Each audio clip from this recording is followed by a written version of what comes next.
Bueno, pues muchísimas gracias a todos por estar aquí, muchísimas gracias por la invitación. Le he dicho a Cristina antes de venir que me recuerde que no debo aceptar nunca más estas cosas, porque me ha supuesto muchísimo estrés, porque además también en el momento en el que lo dijimos no había pasado nada, quiero decir nada más que el debate anterior a la aprobación de la norma, y de repente aquí, o sea, ha sido un mes horrible. ¿No? Con muchas cosas sobrevenidas, ¿no? Entonces, bueno, vengo pues con un montón de papeles desordenados, primero porque soy así, porque pienso así, me organizo así un poco sobre la marcha, pero después también porque me ha costado centrar y ver cuáles eran las cuestiones de interés, porque obviamente si está aquí Paz Lloria no tiene sentido que yo hable de derecho penal, pero obviamente todo el mundo entiende esta ley como una ley que ha modificado el Código Penal y todo lo demás se lo ha comido el debate y ese es uno de los principales problemas que ha habido ahí, ¿no? La Ley Orgánica de Libertad Sexual es muy parecida en estructura y en todo a la Ley Integral de Medidas de Protección frente a la Violencia de Género, ¿no? A la 4/2000. Y entonces tiene muchas cosas malas que se repiten, por decirlo así, ¿no? Pero también creo que hemos aprendido en el proceso y también creo que hay cosas que están mejoradas, ¿no? Pero creo también que tiene su lógica y que tiene su lógica que siga esta manera, que el legislador, abstracto, siga esta manera de proceder, porque al final la violencia sexual es violencia de género. Y eso es algo que la Ley Integral de Protección de Medidas contra la Violencia de Género había de alguna manera obviado, ¿no? Y eso ha hecho que en este país no se entienda la violencia de género como se entiende en nuestro contexto. Y haya muchísima confusión y haya ahí muchísimo, muchísimas malas interpretaciones y muchísimos malos entendidos, ¿no?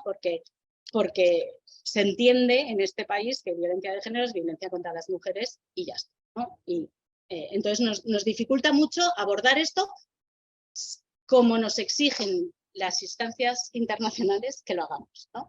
Y nos dificulta mucho abordar estas cuestiones según la perspectiva que se mantiene en esos convenios que firmamos, ¿no? Entonces, eso por un lado, es decir, es violencia de género, ahora veremos qué entiendo yo por eso y qué significa eso. Y por otro lado, el Convenio de Estambul exige abordar esta violencia, igual que el resto de violencias de género, de manera integral, ¿no? Entonces, seguir una estructura parecida a la de la ley integral, pues tenía todo el sentido del mundo. Y de hecho, una de las cosas, y ahora volveré sobre Estambul, porque yo empecé esto en realidad porque yo estoy trabajando sobre el Convenio de Estambul. La ley de solo sí en sí, sí me venía un poco de lado, ¿no? Pero bueno, el convenio, la ley sí que respondía al Convenio de Estambul, ¿no? Y de hecho, en la exposición de motivos, ¿no? En toda la estructura, en todo el armazón, viene respondiendo directamente a las cosas que se nos habían dicho. Vale, cuando digo que la violencia sexual es violencia de género, creo que tenemos, cuando decimos que la violencia sexual es violencia de género, creo que tenemos que explicitar qué entendemos por género, ¿vale? Yo no entiendo el género ni como la Ley 4/2000, ni como el Convenio de Estambul. Por eso digo que es importante que yo diga dónde estoy, porque si no, no se va a entender algunas cosas que me parecen críticas, ¿no? Lo entiendo como Joan Scott, que es una historiadora feminista clásica, crítica de toda la vida, lo entiendo como Linda Nicholson, lo entiendo como muchas investigadoras, pero no como nuestras normas, ¿no? El género, dice Joan Scott, es un elemento constitutivo de las relaciones sociales basadas en las diferencias que distinguen los sexos en una sociedad determinada. Y eso incluye la construcción social de esa diferencia supuestamente biológica, ¿vale? Entonces, por un lado, es un elemento constitutivo de esas relaciones sociales entre los sexos, que en esta sociedad hemos decidido que solo hay dos sexos, ¿no? Que no hay un tercer, no hay 3, ni 4, ni 5, y ahí tenemos otro mogollón, ¿no? También destapado recientemente. Y esos elementos, o sea, este género estaría constituido además como por 4 subelementos, por decirlo así. Es decir, tiene un aspecto simbólico de las representaciones, de cómo hablamos de esa diferencia sexual y cómo la construimos, por tanto, a nivel de imaginario y de imaginario colectivo y cómo va cambiando también todo eso, porque además esas representaciones muchas veces son contradictorias, ¿no? Y tenemos imágenes contradictorias de lo que es ser una mujer, de lo que es ser un hombre. Entonces está lo simbólico, están las normas, y las normas son las normas sociales, las normas religiosas, lo que aprendemos cuando educamos a los niños, lo que transmitimos, pero también las normas jurídicas. Luego está el nivel institucional, es decir, cómo todo ese plano simbólico y normativo es respaldado por las instituciones y es sostenido por esas instituciones, ¿no? Como impregna también esas instituciones. Y en última instancia estaría el aspecto subjetivo de cómo cada uno se apropia de esa identidad, se apropia de ese sistema, se apropia de esa comprensión, ¿no? Entonces, eso es una cosa. El género es un elemento constitutivo de las relaciones entre los sexos, como sea que definamos, ¿no? O cuántos sexos digamos que hay. Y además es una forma primaria de relaciones de poder. Yo no entiendo el género sin el orden jerárquico. O sea, para mí, esto de describir el género solo, como los roles que cada uno tiene atribuidos, me parece que es un error y me parece que ya es partir como cojas, ¿no? Es como que ya nos falta una cosa importante.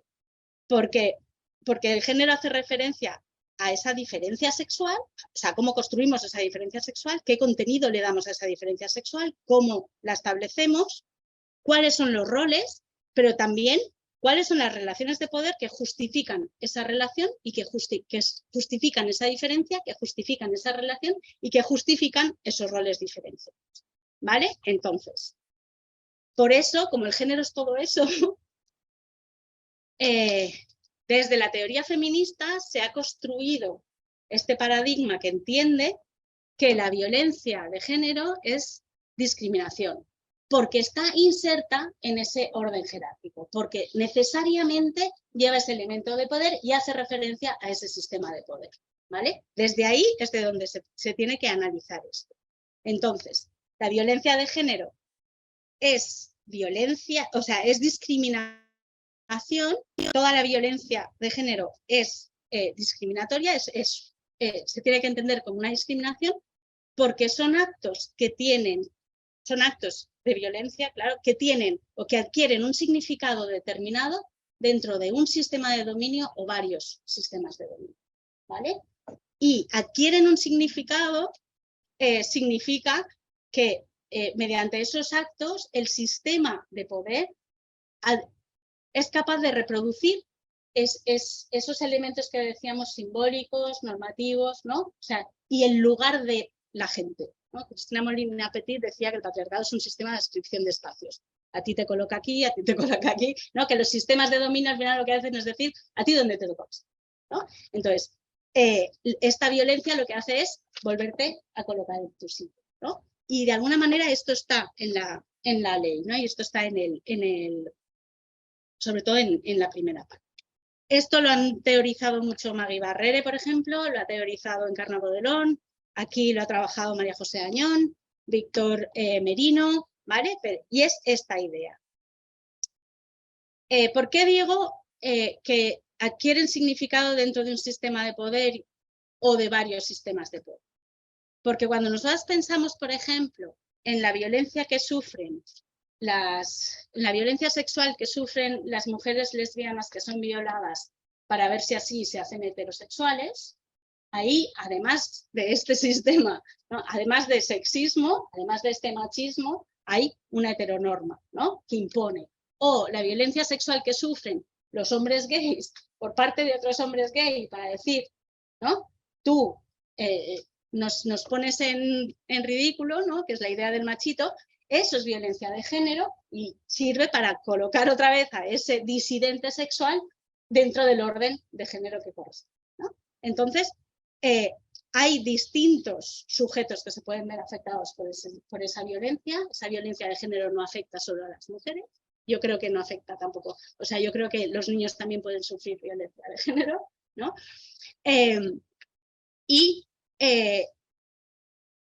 Y la cuestión está en cuánta violencia de género se ejerce en realidad contra las mujeres. Entonces ya bajamos como un escalón más, ¿no? ¿Qué ocurre en las sociedades patriarcales, capitalistas, tal? Pues que buena parte de la violencia de género va dirigida a mujeres y a otros disidentes sexuales, ¿no?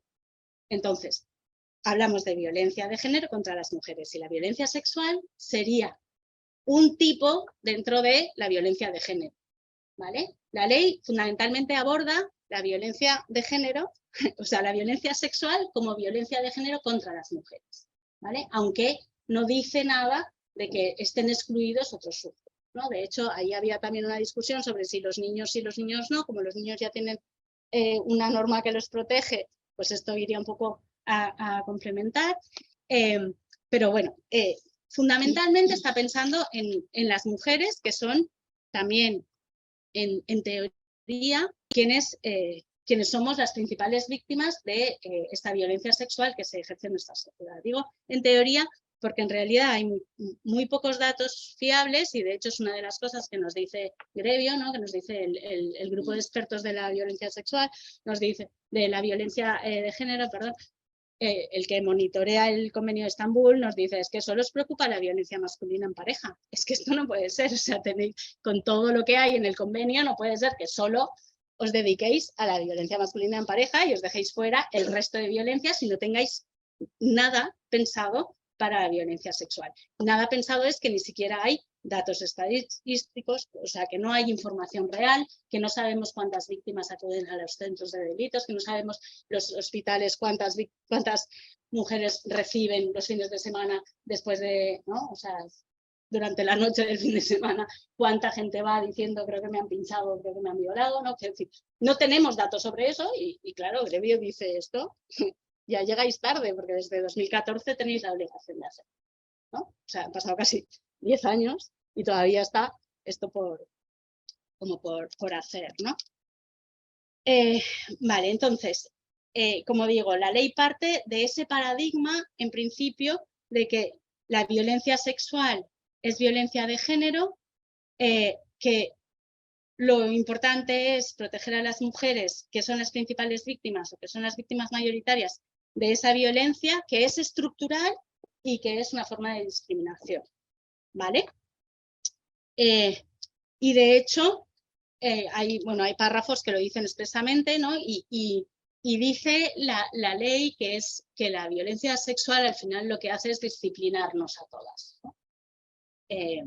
Y también las narrativas sobre la diferencia, por eso yo digo lo simbólico, lo normativo, ¿no? Por eso, desde cuáles son las representaciones que hacemos, ¿no? O sea, el miedo de ir por la noche por los sitios oscuros. No sabemos en realidad la incidencia de las violaciones. Lo que sabemos es que normalmente los agresores son conocidos de las víctimas, pero el miedo que tenemos es a ir por un callejón, no a salir con nuestros amigos de pingo, ¿no? No a beber como, o sea, el contexto del ocio, ahí no tenemos miedo, a pesar de que el 80% de las violaciones se dan en ese contexto, ¿no? Pero las narrativas nos dicen, ¿no? Los mitos sobre las violaciones hablan de desconocidos, de gente que no, ¿no? Por sorpresa, y tal. Con lo cual también se va creando una narrativa que no es cierta, pero que va creando un temor a determinadas cosas, ¿no? Y que te prohíbe, por decirlo así, o que te limita en tu libertad.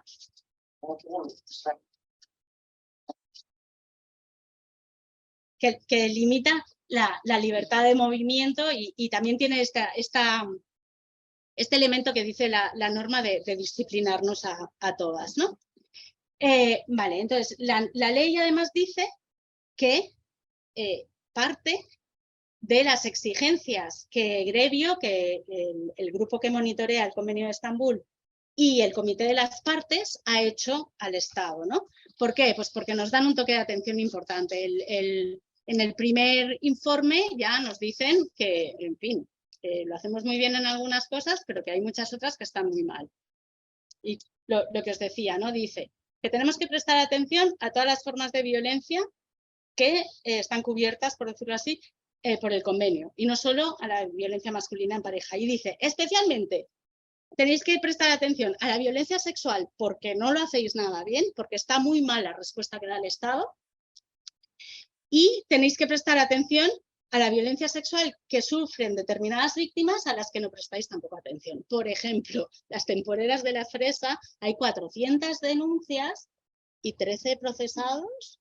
O sea, y eso dice Grevio, no es creíble. Hay algo que estáis haciendo mal, porque si hay 400 mujeres que en una situación de vulnerabilidad, ¿no? Entre comillas, en una situación de exclusión tan fuerte como estar en medio del campo con el manijero, con un permiso de residencia y trabajo súper limitado, se deciden a denunciar con lo difícil que es, con lo que supone, ¿no? Si hay 400 denuncias y solo hay 13 procesados, que por supuesto no son condenas, ahí hay algo que se está haciendo mal, ¿no? Y luego también dice que pasa lo mismo con trabajadoras domésticas, que informes de ONGs señalan que las agresiones sexuales a las trabajadoras internas son súper frecuentes y que también muchas de ellas no tienen a dónde acudir, ¿no? Porque se cruza con la extranjería, por eso os digo, hay más de un sistema de dominio, se cruza con la extranjería, se cruza con muchas otras cosas que van colocando a la gente en una baldosa en la que es muy difícil realmente reaccionar, ¿no? Y así todo, cuando lo hacen, tampoco la respuesta que da el Estado es suficiente o adecuada, ¿no? Entonces, esa es la primera llamada de atención que nos hacen, que me parece que ya es gorda. Luego nos piden que recojamos datos, porque no tenemos datos de nada de esto.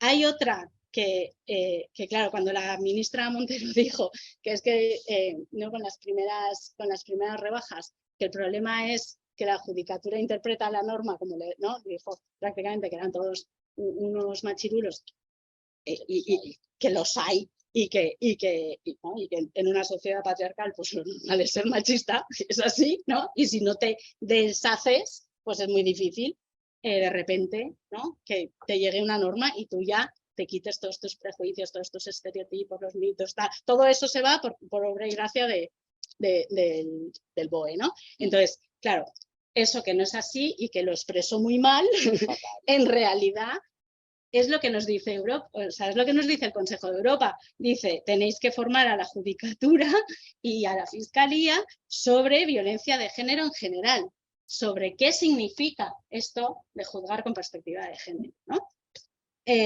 Porque no lo hacemos y claro, y ahí también podemos discutir ¿no? También podemos ver quiénes son los jueces aquí, ¿no? Cómo elegimos los jueces y todo eso. Entonces, ¿no? Es como que la pelota se hace aún más gorda, más grande. Nos dice también el Comité de las Partes, que es como la parte más amable, ¿no? Porque son tus colegas, son los otros estados que te dicen, bueno, esto, ¿no? Hazlo así. Y claro, tampoco se trata de sonrojar al otro porque entonces te van a sonrojar a ti. Entonces, es algo así como muy cordial. Entonces, esto es como lo mínimo, ¿no? Grevio dice más cosas, el grupo de expertos dice más cosas, pero el Comité de las Partes dice justo lo que considera que es imprescindible, ¿no? Entonces dice, tenéis que identificar y abordar los obstáculos que existen para perseguir y castigar adecuadamente la violencia sexual y otras formas de violencia de género en las que la declaración de la víctima es central. En concreto, tenéis que revisar los elementos en la prueba, ¿vale? O sea, ya nos está diciendo que la manera en la que se practica la prueba en los casos de violación es revictimizante, es problemática y es lo que hace que la mayoría de los casos no prosperen, ¿no? Y dice, el problema no lo tenéis necesariamente en la norma, el problema lo tenéis en cómo se sigue interpretando esa norma. Por eso dice, tenéis que formar a los jueces, porque si no, no FEMRES, ¿no? A los jueces y a los abogados y a los fiscales, quiero decir, a todos, ¿no?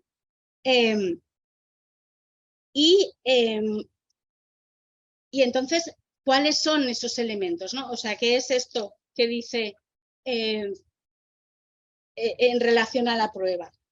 En relación a la prueba, en los casos de agresión sexual, de violación, Estambul dice lo mismo que dice el Tribunal Europeo de Derechos Humanos, que lo dijo en el caso MC contra Bulgaria en 2004, y fíjate, o sea, en 2004 llevamos 20 años inaplicando ¿no?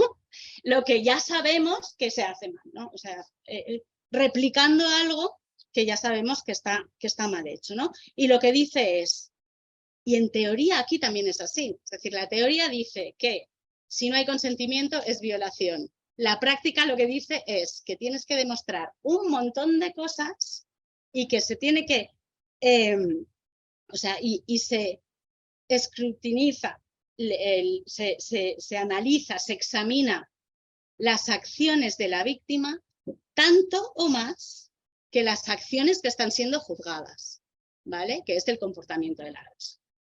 Y ya, eso os digo, el Tribunal Europeo de Derechos Humanos ya lo lleva diciendo desde 2004, Estambul dice solo se puede centrar en el consentimiento, por eso tenéis que revisar cómo evaluáis las pruebas y cómo, y cómo tratáis en general la violencia sexual. Yo creo que la ley, antes de el mogollón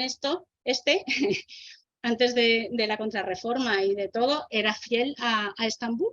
Yo creo que sí, que nos ayudaba a alinearnos con el convenio y creo que es muy peligroso, esto lo dice Dolores Morondo, creo que es muy peligroso este movimiento de retroceso, de recular, porque nos alejamos de una obligación internacional que habíamos cumplido y nos alineamos con esos países que ponen en cuestión el Convenio de Estambul, que precisamente no son países ni democráticos ni estados de derecho que valgan ¿no? que sean dignos de ser copiados, ¿no?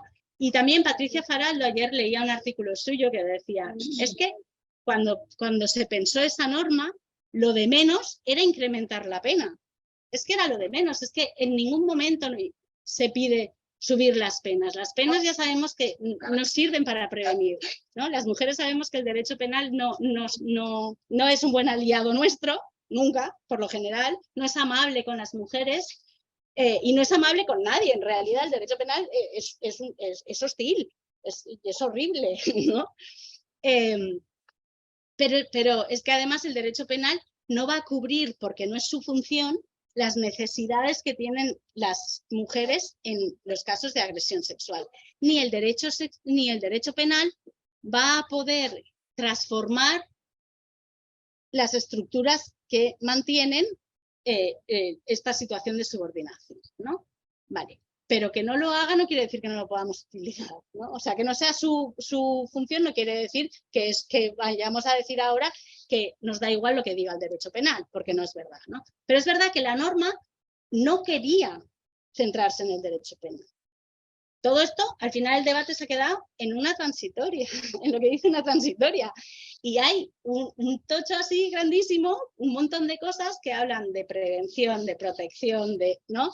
De los servicios, del hecho de que no haya centros específicos digamos, de acogida para víctimas de violencia sexual. Hay 2 en todo el estado, 2, uno en Gijón y uno en Madrid, 2 en todo el estado, ¿no? Aquí, si te pasa algo, creo que médico forense hay en las partidas judiciales y ya está.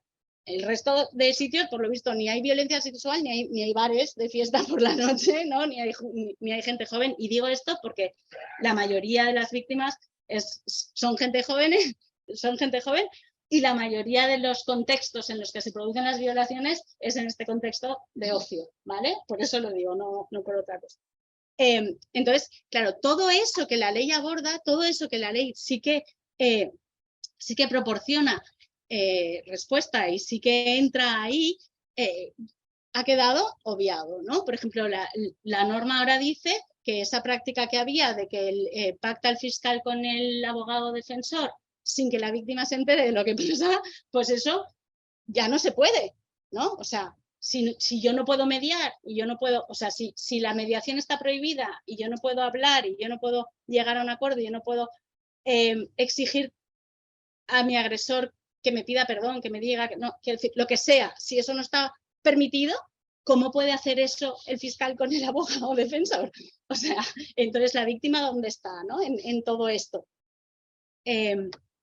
Entonces, quiero decir, todo esto y la revictimización, todas las mujeres dicen todas las que hablan de esto dicen que lo peor viene después, que lo peor siempre es el proceso judicial, que lo peor siempre es tener que contar lo que te ha pasado 3 millones de veces a todo el mundo, ¿no? Yo me estaba leyendo para esto uno de los últimos casos del Tribunal Europeo de Derechos Humanos, JL contra Italia, en el que la víctima tuvo que contar lo que había pasado 5 veces a la policía, o sea, en 5 instancias distintas, no sé cuántas veces al fiscal, no sé cuántas veces en juicio, pero además 8 abogados de los 8 defendidos también le volvieron a exigir. Bueno, o sea, otra vez, 8 más, ¿no?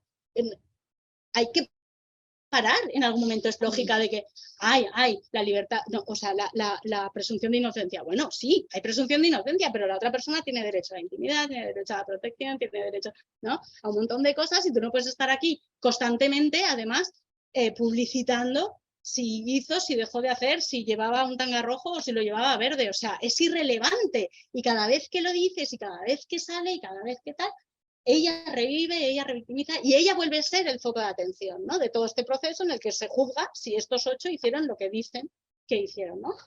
En casos además en los que ellos dicen sí, hubo relaciones sexuales, pero fueron consentidas, aunque ella llevaba una mona pero bueno, da igual, ese es el otro caso.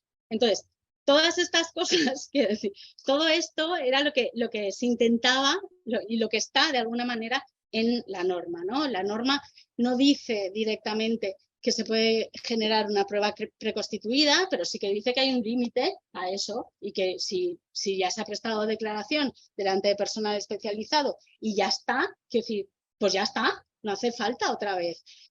Que si es posible, el agresor y la víctima no tienen por qué encontrarse, ¿no? Es decir, que las declaraciones se pueden hacer en momentos distintos o a través de... Pero no hace falta estar en la sala esperando a que nos llamen o estar en el pasillo esperando a que nos llamen juntos, ¿no? Toda una serie de cosas que intentan reducir el daño que la víctima sufre cuando ese proceso se desarrolla, ¿no?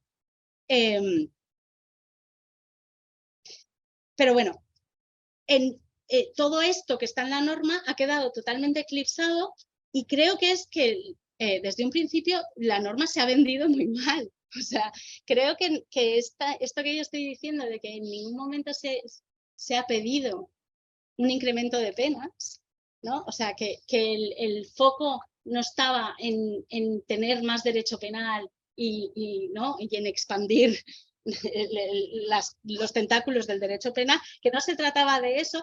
Todo eso se ha perdido y todo se ha centrado en si se reducen o no se reducen las penas de los que ya están encarcelados, ¿no? Yo creo también, o sea, la norma había que cambiarla, ya no solo porque nos lo dijera el convenio, porque nos lo dijeran desde el convenio de Estambul, o sea, Grerio, el comité de las partes, o porque el tribunal lo estuviera diciendo, sino yo creo que al final también el caso de la manada, que es nuestro caso, nuestro punto de inflexión en algún momento, hizo evidente que el derecho ya no respondía a las necesidades y a la comprensión que tenía la sociedad de lo que eran las agresiones, ¿no? O sea, que estaban demasiado separados una comprensión y la otra, ¿no? Y tenían que, de alguna manera, teníamos que volver a juntar esa, ¿no?, y darle legitimidad, por decirlo así, al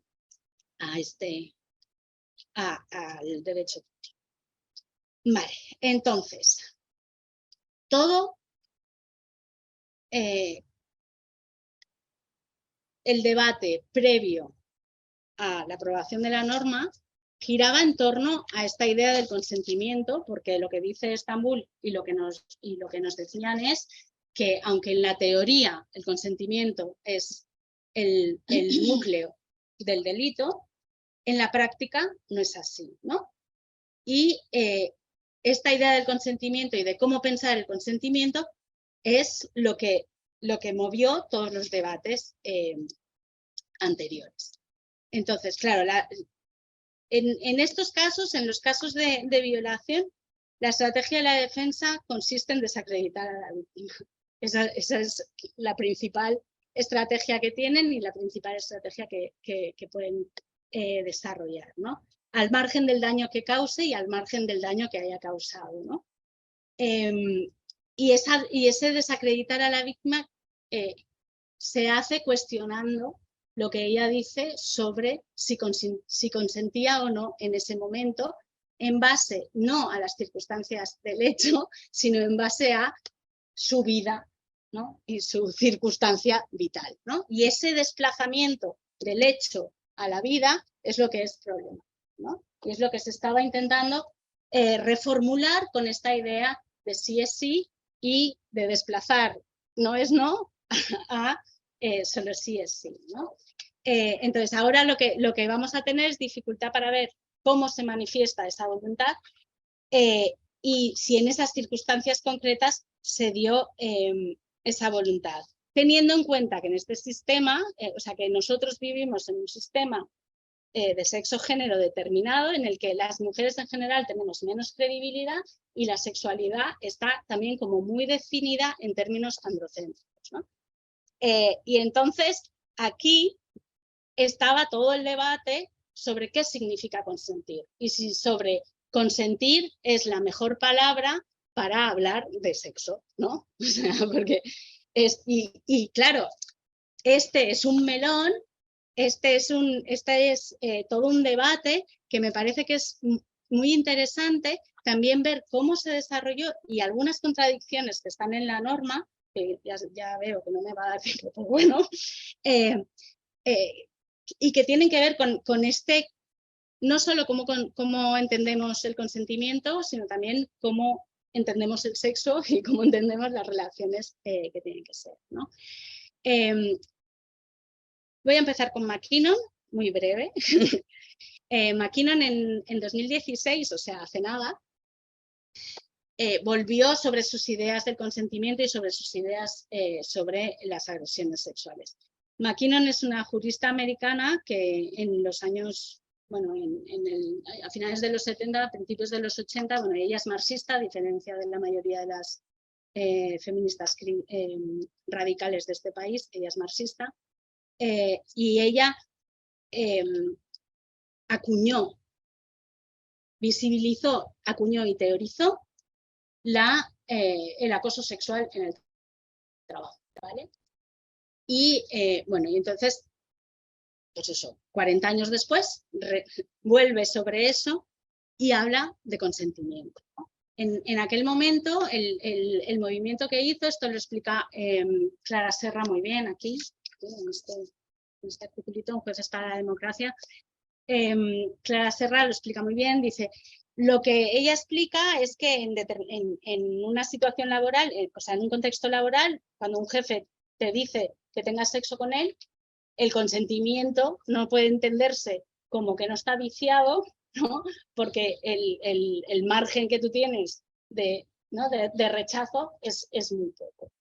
Entonces, esto que ella decía, que el consentimiento no podía presumirse como válido en ese contexto, lo sacó de ese contexto y lo dijo de toda la sociedad, ¿vale? Entonces, ahora estamos ahí y ella sigue manteniendo esto.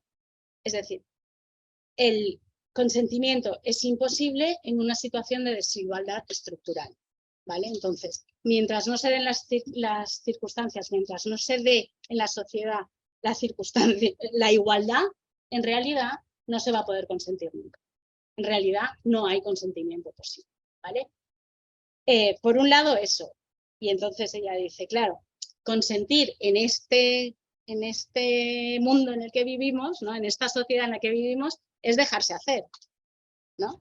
El otro propone, hace y decide, y entonces tú dices, bueno, vale, y ya está, ¿no? Entonces, de alguna manera reproduce esta idea pasiva de la sexualidad de las mujeres como algo pasivo, algo que recibe, y refuerza esta idea también de una sexualidad masculina activa, ¿no?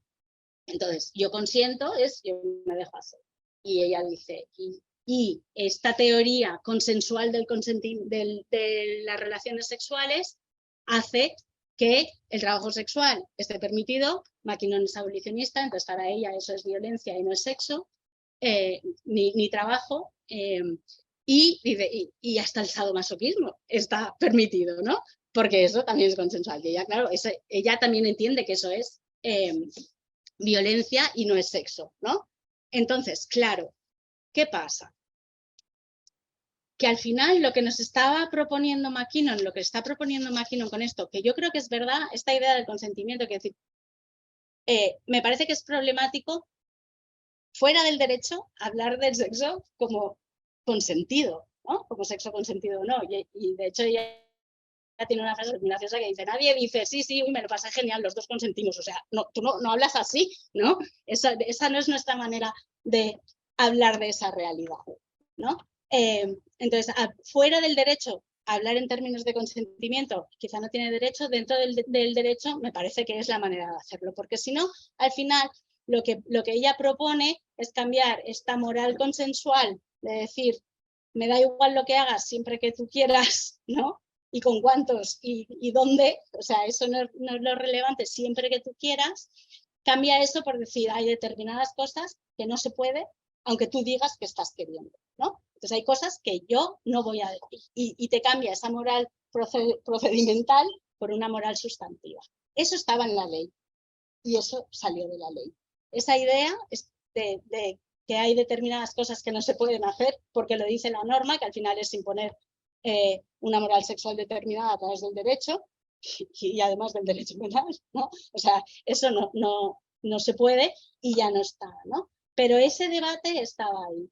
Y es era este cambio de decir, bueno, en los 70, cuando se habla de no es no, lo que se está diciendo es, queremos cambiar una narrativa sexual que nos ve como pasivas y que entiende que si tú no dices nada es que sí, ¿no? Y que te dejas hacer, ¿no? Queremos cambiar eso y queremos que cuando una mujer dice que no, no solo el que tiene enfrente o los que tienen enfrente o las que tienen enfrente entienden que es que no y lo respetan, sino que si no lo respetan, todo el Estado va a ir contra eso, ¿no? Contra esa persona o esas personas que no han respetado esa voluntad, ¿vale? Eso es lo que significaba no es no. Solo si es sí, significa, claro, es verdad que se ha ridiculizado y han dicho, entonces tienes que ir y te puedo coger la mano y te puedo dar un beso, y te puedo, ¿no? O sea, y que como que tienes que ir pidiendo permiso cada vez que haces porque tiene que manifestarse cada vez esa voluntad, ¿no? Y que esta era la manera también de evitar que hubiese, digamos, agresiones por negligencia, ¿no? O sea, y que dijera, bueno, es que yo entendía que sí que quería, yo entendí que sí que quería, bueno, pues ya no puedes porque tienes que estar comprobando constantemente ese consentimiento, ¿no? Pero claro, ¿y qué pasa si no sabes si quieres o no? ¿No? Y eso también pasa. Y hasta que no lo has hecho no lo sabes. Y no, o sea, es que esa manera de llevar el debate al solo sí es sí, como que también de repente era muy moralizante y me decir, bueno, o sea, como esto ya sabemos que es seguro, eso es lo que puedes hacer, ¿no? Pero no experimentes demasiado, no vaya a ser que, ¿no? que pueda haber ahí. Entonces, todo este debate me parecía que era muy interesante porque nos hacía pensar también cómo estamos pensando el consentimiento en general y cómo pensamos en general la voluntad de las personas y de las mujeres, ¿no? Y vuelvo otra vez con la ley trans. Aquí nos hemos escandalizado porque una norma diga que una persona puede decidir quién es y que es su voluntad y que es su libre expresión la que determina si es chico o es chica, ¿no? Y que no lo dice el médico o que no lo dicen sus papás. Entonces, ¿por qué? Porque nosotros no entendemos la voluntad, no, o sea, ese consentimiento y esa voluntad y esa libertad no la hemos construido tampoco jurídicamente de una manera sólida y que de verdad respete y rompa estas jerarquías de género que vienen impuestas, ¿no? Entonces, si miramos cómo está tratado el consentimiento en muchas otras cosas, veremos que no es el único sitio en la libertad sexual donde fallamos, ¿no? Que en realidad es algo que no tenemos trabajado, que es algo que a lo que no le hemos sabido dar una respuesta adecuada. Entonces, no sé cuántos, creo que ya me he pasado, ¿no? Sí. Vale, entonces, creo que todos esos debates que están ahí y que nos podían haber llevado a, bueno, me parece que el hecho de que se haya excluido, por ejemplo, la tercería locativa de aquí, pues está muy bien, pero que se mantenga la prohibición de publicidad de trabajo sexual, pues está muy mal, que por eso digo, ¿no? El trabajo sexual también es uno en el que el consentimiento lo vamos ahí llevando, que no lo acabamos de saber. Es decir, todo esto de la voluntad y de la libertad sobre el propio cuerpo lo tenemos muy verde, ¿no? Lo tenemos muy verde. Y esta era como una manifestación más, ¿no? Y que podíamos haber aprovechado para ahondar en esas cosas. Y todo este debate que se podía haber tenido y todos estos cambios y el señalar todos esos problemas que existían y que existen en la práctica jurídica y en la práctica judicial, todo eso ha quedado borrado por el debate que han sacado los medios de comunicación fundamentalmente de las excarcelaciones y de las rebajas de pena. Y creo que esto ha sido como un triunfo de la derecha mediática y poco más. O sea, me parece tristísimo el desenlace final de la contrarreforma, porque tenía problemas la norma, pero me parece que no eran esos los problemas que tenía la norma. Y ya, a que sí que vamos a discutir.